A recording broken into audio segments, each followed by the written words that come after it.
अस्सलाम वालेकुम नाज़रीन, मेहरान टीवी न्यूज़ में भले का रहा हूं यहाँ पेरियावल एक नजर हेडलाइंस ते। नायब वज़ीर आज़म इज़हाक डार तुर्की आई मिस्र जे परॾेही वज़ीरनि सां राब्ता खिते जी सूरत हाल ईरान ऐं अमरीका ॻाल्हियुनि में अॻु भराई ते ख़यालनि जी ढेवड़ टिन्ही मुल्कनि जे परॾेही वज़ीरनि पारां मुशावरत जारी रखण ते इत्तफ़ाक़। People's party chairman Bilawal Bhutto Zardari पारां आज़ाद कश्मीर जा मसला सियासी पुरअमन नमूने हल करण ते ज़ोर। मुज़ाहिरीन खे पुरअमन नमूने एहतजाज ख़त्म करण जी अपील करे छॾी। बिलावल भुट्टो ज़रदारी चयो आहे त आज़ाद कश्मीर में जारी बेचैनी सां कश्मीर गाज़ ऐं पाकिस्तान जे साख खे नुक़सान पियो पहुचे। भारत ऐं इसराइल गठजोड़ खे फ़ाइदो हासिल करण जो मौक़ो मिली रहियो आहे। सियासी शिकायतनि ऐं इख़्तिलाफ़नि जो जमहूरी आइनी ऐं पुरअमन हल कढियो वञे। पंहिंजे बयान में बिलावल भुट्टो ज़रदारी वधीक चयो आहे त इस्लामाबाद मुआहदे ते सहीअनि जो वक़्तु वेझो थियण तारीख़ी लम्हो आहे। आलमी दुनिया जूं नज़रूं हिन वक़्तु पाकिस्तान में आहिनि। अमरीकी सदर पारां ईरान सां मुआहदे ते अॼु सयूं थियण जो ऐलान। डोनाल्ड ट्रम्प चयो आहे त मुआहदो थींदे ई हुर्मुज़ वारो लंघ सभिनी लाइ मुकमल तौर खुली वेंदो। उमीद आहे त इहो सॼो अमल जल्द ऐं आसानी सां मुकमल थी वेंदो।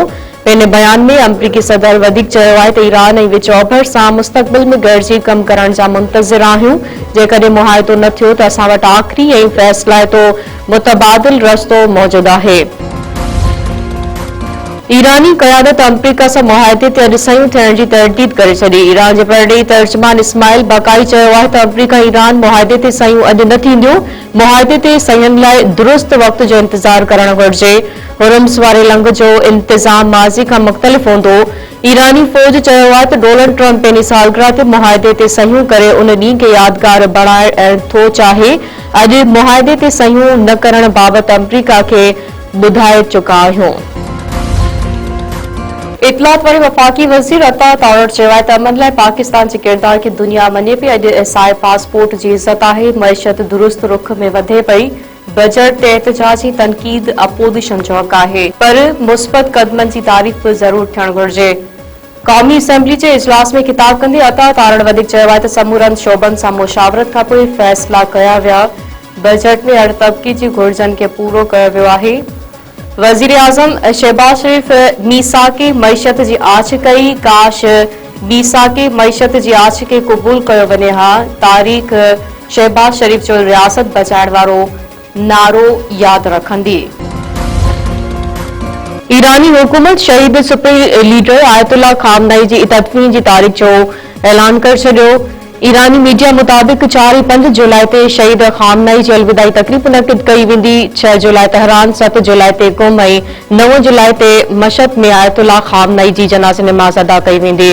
शहीद सुप्रीम लीडर आयतुल्लाह खामनई जी तदफ़ीन 9 जुलाई ते इमाम रज़ा जे रोज़े में कई वेंदी। रतो डेरो भरिसां हथियारबंदनि 2 ॼणनि खे गोलियूं हणी क़तल करे छॾियो। ॻोठ मीर मोहम्मद जलबानी जे लाड़े वटि मोटरसाइकिल सवारनि मथां फायरिंग।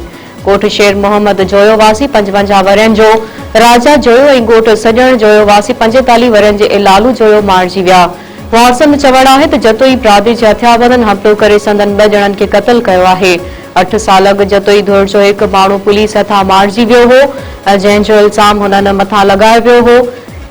साख ॾियण बावजूद संदन 2 ॼणनि खे क़तल करे साणनि ज़ुल्म कयो वियो आहे। जवाबदार जल्द गिरफ़्तार कया वञनि।